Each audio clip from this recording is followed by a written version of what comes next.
আসসালামু আলাইকুম, সবাই কেমন আছেন? আমি আলহামদুলিল্লাহ ভালো আছি। এটা আমি এখন কাঁচা কাঁঠাল দিয়ে কাবাব বানাবো। তার জন্য এখানে বুটের ডাল নিয়েছি, এটা আমি একটু সিদ্ধ করে নিয়েছি। তারপরে এই যে হচ্ছে কাঁচা কাঁঠাল, এটা একটু ভাপ দিয়ে নেওয়া, ছোটো বোন কেটে ভাপ দিয়ে পাঠিয়ে দিয়েছে, দিয়ে দিব।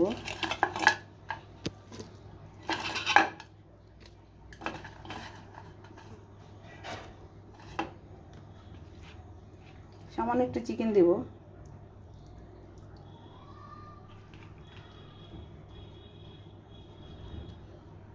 এখন এটাকে আমি একটু ভালো করে সিদ্ধ করে নেব, সাথে হালকা একটু হলুদ দিয়ে দেব।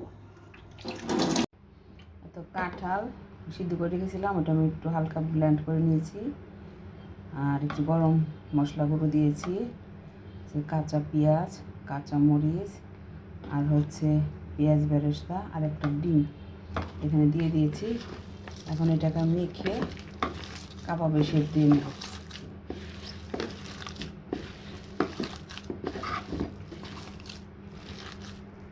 এই তো কাবাবগুলো বানিয়ে নিলাম, এখন এগুলো আমি ফ্রোজেন করব।